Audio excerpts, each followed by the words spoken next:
People always ask what the scariest part of driving through Appalachia at night is. For me, it wasn't the breakdown, or the pitch black road, or the dead silence around me. It was the thing that slammed into my hood before I even got a chance to call for help. This happened 3 years ago, and I still get nervous every time I drive through those mountains at night. I was heading home from visiting a friend in eastern Kentucky. It was late, past midnight, and I was taking one of those winding back roads that cut through the Appalachian foothills.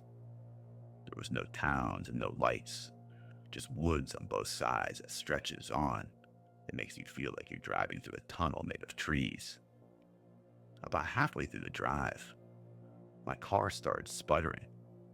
The engine light came on, so I pulled over to the narrow gravel shoulder. I didn't have a signal on my phone. There was no cars passing, and no houses for miles. It was just me, my dead engine in the dark. I popped the hood, but honestly, I didn't know what the hell I was looking at. And that's when I heard it. A snapping in the trees. Not like a twig, like a thick branch being stepped on. I froze. I first thought it was a deer, until I heard this low, wet breathing, almost like something trying to breathe through fluid, sick, struggling, animalistic-like. I backed towards the car and didn't take my eye off the tree line. Then something slammed in the back of my car, hard. The whole vehicle rocked, metal groaned, and I felt the impact through my ground. My first thought was it was a bear. I mean, it had to be. Nothing else was that heavy out here. But then it hit the side, not with its paws, but with something long, like a limb or a branch. The impact left a long smear across the door, like mud mixed with, I don't know, something thicker. I jumped inside and slammed the lock and got as low as I could.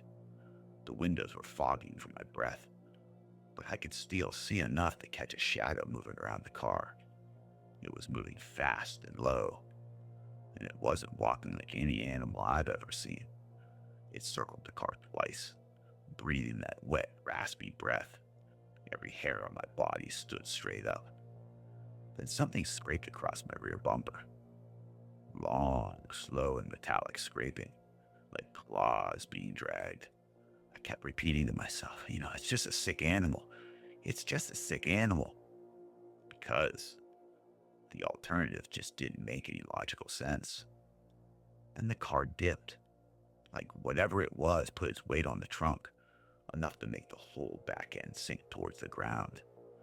My suspension creaked. I held my breath so hard my chest was burning. After what felt like forever, the weight lifted, and the breathing moved towards the passenger side. And that's when I saw it. It was just a silhouette, but the shape was disturbing. It was too tall for a dog, too bent for a bear. The head was tilted like it was listening, and there was this smell. I've never smelled anything like this before, like wet leaves mixed with rot. I don't remember making a decision. I just turned the keys out of reflex, even though the car had already died earlier. And somehow, maybe it just overheated, I don't know. Somehow, the engine caught. Weak, sputtering, choking. But it caught. I floored it. Gravel sprayed everywhere, and something hit the back of the car as soon as I pulled away hard enough to dent the trunk. I didn't stop driving for almost an hour. The next morning, I checked the damage. Deep, ragged scratches, mud smeared in patterns that didn't look like paws, one long dent on the trunk like something had sat on it, and a patch of coarse, dark fur stuck on the bumper. The mechanic said and looked at it like I hit a large animal. I don't know, but the placement of dents didn't make sense.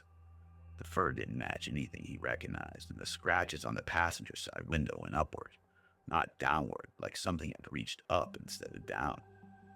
People tell me to this day it was just a rabid animal, a bear with mange, a sick coyote, something explainable.